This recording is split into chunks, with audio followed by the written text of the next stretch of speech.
Michelle, welcome to the podcast. I'm so happy to have you on the podcast. And we have so much in common. I love the guests that, are drawn to be on this podcast because we both have legal backgrounds. We both have, you know, fuel, our childhood trauma fueled our success. And so I love to share stories like that. And you're just such a trailblazer and hold space for women to excel and in the midst of it all. So, welcome to the podcast. Thank you very much for having me. Yeah, it's an honor. And so, for those listening who may not know who you are, can you give us some background on, you know, how you got to where you are and what you're doing now? Sure. I've been practicing law now. This is my 22nd year as being a lawyer. I've been fortunate to have a very successful career. I've been a judge in one way or another since about, I think, 2009, whether it's municipal court as a family law judge. I've really kind of worn all hats. I became a lawyer at 25, had my first kid at 26, my second kid at 28, and my third kid at 38. And no, it wasn't an oops. I really wanted a girl, but God had other plans. So I'm the mom of three boys that I love dearly, and they are my life. My focus is primarily, it's family law. It's what I do. Hmm. But I usually handle the ugly custody battles, the ugly cases. I don't really have the easy that walks in. It's the cases that are going to have to go to the courthouse and get resolved down at the courthouse, are usually the cases I get involved in mostly. Yeah. So, not only are you doing that, but you're speaking, you're also creating this space that helps, especially women kind of understand the legal process too. So, can you tell us about that? I sure can. One of the things that I've noticed most about being in the courtroom, and I've lived and breathed in the courtroom for 22 years. So for me, it is not a scary experience at all. I walk in, the courtroom is my domain. Hmm. And the general public, it's not. And most people are terrified of going to court and absolutely terrified, and for good reason. They don't understand the system, they don't understand how it works. There's always some preconceived notions of what happens in the courtroom. And I think it's really important to make the general public understand that it is not some scary place. Is it a serious place? Is it a place where big decisions get made? Absolutely. But it's not anything to be afraid of to go in, and especially assert your rights. A lot of times I talk about protective orders because that's one of the courts I ran in El Paso way back when, was a protective order court. And so every case that came before me was a person, could be male or female or child, that was a victim of either domestic violence, stalking, child abuse. It was the ugly of the ugly family law cases. But I think a lot of those victims did not want to advocate for themselves or did not want to come to court because they were scared, and for really good reasons. And I think a lot of people in the general public don't understand that there are a lot of free resources to come help you get protective orders if you need protective orders. But there are resources out there that I just don't think the general public knows about. And I think someone should, and I'm hoping that's me, and that's what I'm trying to do, is just make it really less of a scary place Hmm. and more of a place where they feel secure they can go assert their rights. Yeah, I love that so much. And in more than 20 years in the legal industry, as a non-attorney, I have wished that something like that existed because and I've acted as that person myself for so many people, like trying to make it less scary and to kind of empower them in their situation. So I think that's so important. And I'm just thrilled to be able to share that mission, that part of your mission. Um, but too, you went through some really scary times as a child, and a lot of people can use that as something to hold them back instead of propel them forward. But you really use that as your fuel, I think.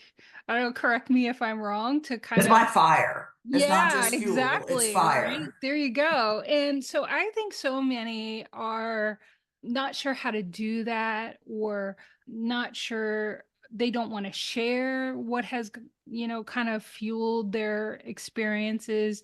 So can you talk a little bit about how mom entrepreneurs in particular can kind of use that to help propel their businesses and their purpose? But when I say like the trauma that I went through as a child is my fire. Today, it's still very much my fire. It drove me specifically to the practice of law that I do now. Right. Um, and for the women out there that are doing it, Mm. there's no shame in being a victim. There is no shame because it takes a lot for someone to stand up for themselves, and you should never feel bad or negative about yourself because it took you a little bit longer to stand up for yourself. Mm. It's a process, it takes steps. And I Mhm. tell people all the time, you just keep putting one foot in front of the other and you will get it. You will get through it. Healing is a long journey, and healing for everyone happens at different ways, different levels. I've been in therapy. I have a wonderful therapist, love him, but I have to tell you honestly, getting my voice out there now, and telling my story and telling what I went through, my brother went through, Mhm. what I saw my mom go through, has really been in some ways absolutely as therapeutic as the therapy with my therapist. Mhm. And moms in particular Mhm. are very hard on themselves.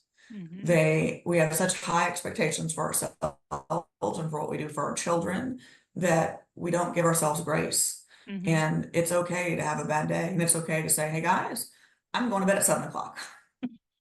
We have to take care of ourselves. Right. So for mom entrepreneurs and moms in general, is you just keep plugging at it and you give yourself grace, because nobody is perfect. And everyone sees on social media the beautiful families, and that's not real. I can make my family look great. I can make my history with my dad look great through pictures, but that's not the real story. And I think people need to rely less on the picture that people are presenting and know that everyone has problems. Not everyone talks about it. But talking about it also empowers you, because you're no longer the victim.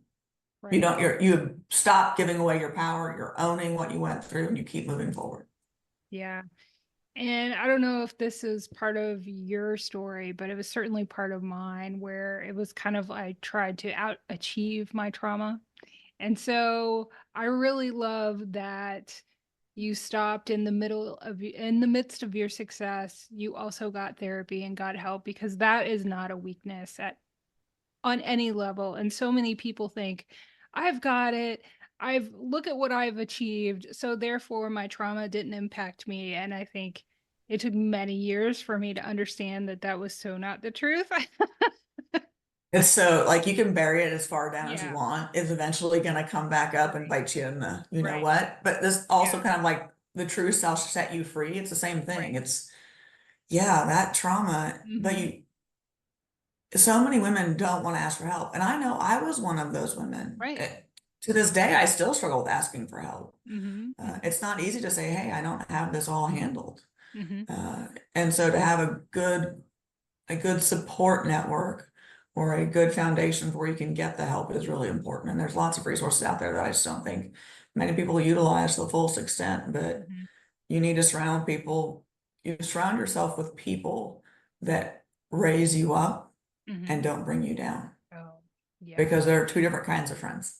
Oh, absolutely. Yeah. Not everybody has your best interest at heart. And I think we like to think the best of people, but I think if you have a healthy level of skepticism about everybody and let them earn your respect and your time and your energy, Yeah. the sooner you learn how to do that, the better. And And it really comes with age. Like my circle of friends has gotten smaller and smaller.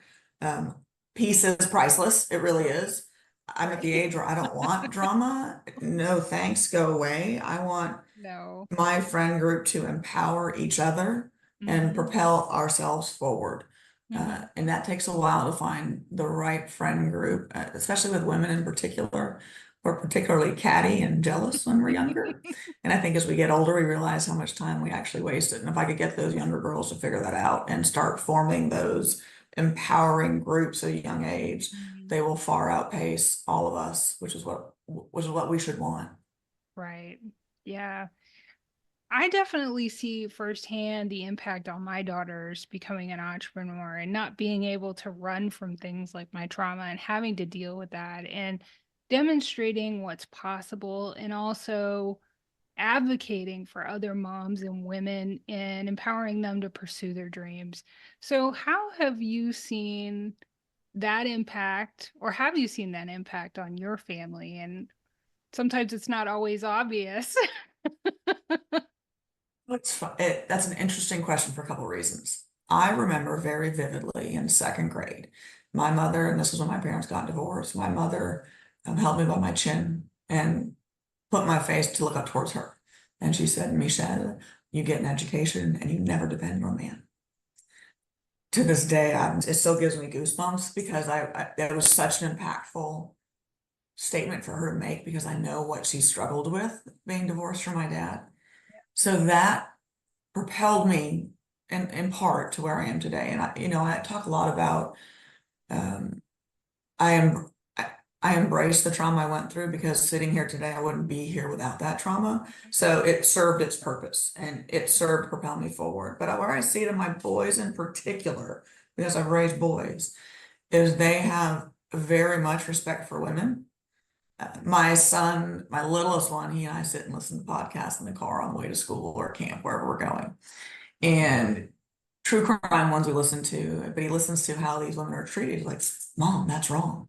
And so he and I start getting into these conversations about what is right, what is wrong, how you treat a woman, what a man should do. And it's not necessarily going back to like gender specific, open the door, those type of things. Yes, he should be a gentleman, but we're all equal.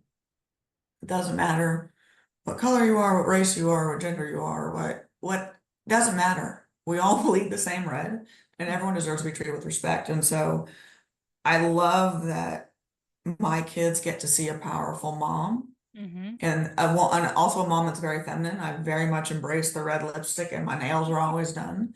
And I love that for them, because I think they will be more accepting of women like me, and when they're grown and in their careers, and maybe allow future women to not have to fight as hard to get to where we got.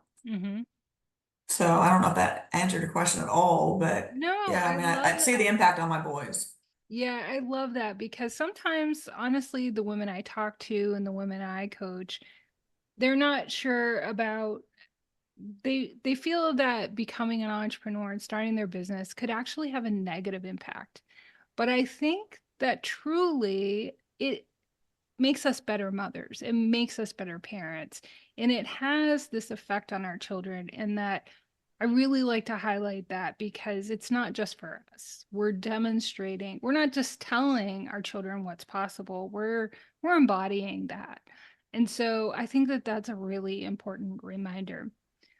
But in that As process, parents, oh, I'm yeah, sorry. no, go ahead. No, go ahead. I say as parents, we're supposed to lead by example, Right. because words don't mean a whole lot, but the actual actions do. And when they see moms or their dads being the entrepreneurs, I always call it putting your head on the proverbial chopping block. Right. They know that you're going to take risks in life, and that it's okay to take risks, because you can't move forward in life without it. I think one of the most valuable things I could have done for my children is run a campaign, is be in private practice, be my own boss, because they see hard work pays off. They see ethics, they see that pound the pavement, they see creativity, they see that even if something gets thrown your way that you're not expecting, you pivot and handle it and move on and keep going. I think it's invaluable to them. Yeah, and I think too, especially as a mother to sons, I think men are really confused about where is my place in supporting women and doing all of these things, right? And they don't need to fix anything for us, but we still need them for support if they're, if they're gonna be okay with that role too. So I think that that's really incredible. It is, and I think there's a fair amount of, I know it's female attorneys that I know that are a lot like this. Is we have to be so bold and in front when we're in the courtroom or with clients and run the show. But sometimes when we get home, we don't want to. We want to have that feminine energy. And that's a tricky line for men to navigate, because in some regards, we are so dominant and so like, we're just going to go do it, right? No one's getting in our way. To come home to say, well, can someone take care of me? I spend my entire day taking care of everyone else. Yeah. And so I think they have to learn that very fine line, and it's a difficult one to walk. It's a tightrope for sure. It is. Yeah, the legal industry definitely has its ways in which it will really challenge you. And that's one, but definitely finding balance and taking care of yourself is another. And I know that you've struggled with that. I don't think there's anybody in the legal profession who has not struggled with that. So tell us about some of the lessons learned and wish, maybe some of the things you wish you would have known yourself before you kind of. Oh, wow. I recently wrote an article that's on my website that talked about the journey that I've been through the last 3 years. And so since November of 2020, I've gone through, I think I counted total like 11 procedures, but of those, 6 were major, including I've had 2 separate neck fusions. I've had 2 knees, both my knees replaced. I had an ankle replacement. Those were the really 5 out of their 6th one,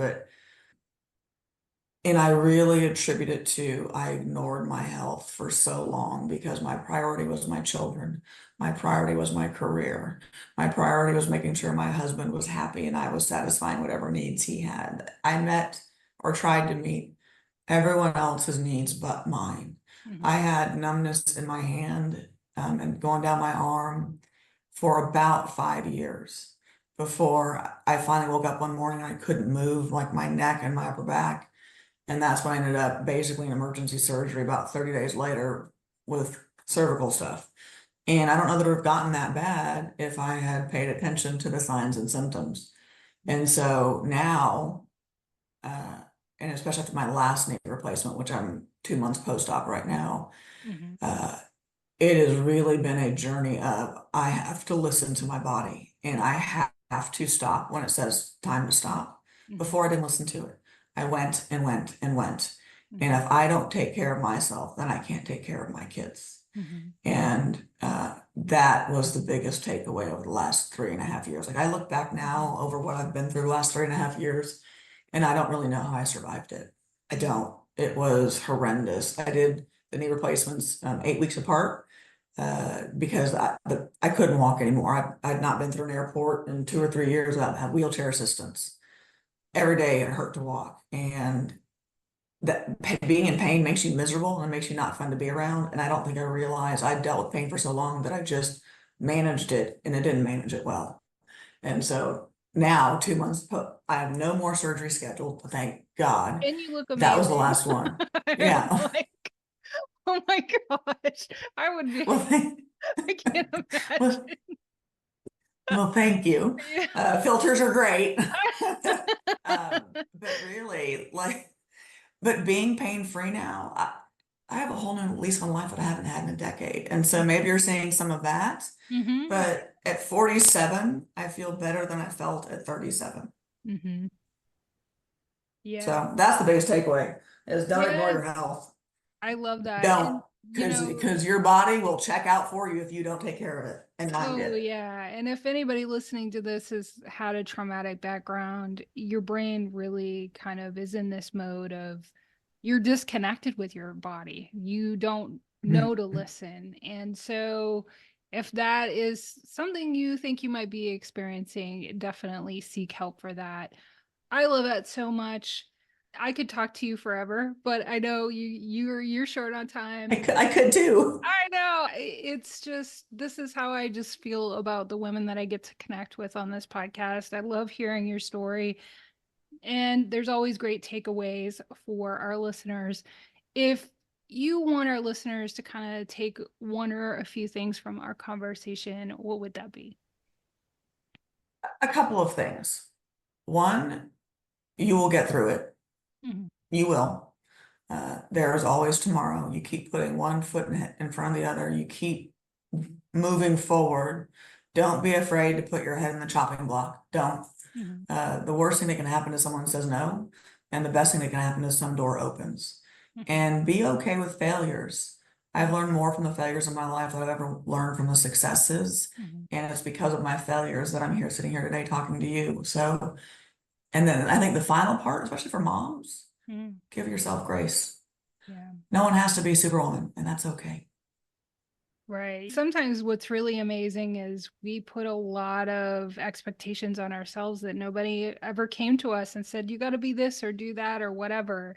And so make sure you're examining what you're co-signing every day, and the expectations you're placing on yourself is oftentimes just something that nobody expects you to do anyway. So don't do it all on your own. You're not meant to do it all on your own. Make sure you're connecting with women who lift you up. And so I love that. And another thing I love is your LinkedIn newsletter, Locked In. It's so good. I get it and I love it. I highly recommend listeners check that out. But where else can they connect with you to learn more? So my Instagram is attorney Michele Locke. Everyone forgets that my Michelle is one L, not two. And or my website, which is the www.michelelocke.com. It's pretty easy to find me. What I love about my newsletters, it's less about the law and more about just life and how we navigate it. And I really try to be the brutally honest me. I think I pray people learn from my mistakes and don't repeat what I do or did. I'm not perfect, and by no means am I a person that everyone should say, yeah, you're great. No, I've got bags of, no one's perfect. Right. And everyone needs to know that. We all need to give ourselves grace at the end of the day so that we're not too hard on ourselves. We only get one life to live. Right. And if you're not happy doing with what you're doing, pivot until you find your happiness. Because at the end of the day, that when you are on death's doorstep, you want to look back and say, yeah, I lived it the way I wanted to live it. Right. I love that, Michelle. Thank you so much for spending time with us today, and Thank inspiring you. us and sharing your wisdom from your experience. It's been great. Thank you. You have a great afternoon and we'll talk later. You too. Thanks so much, Michelle.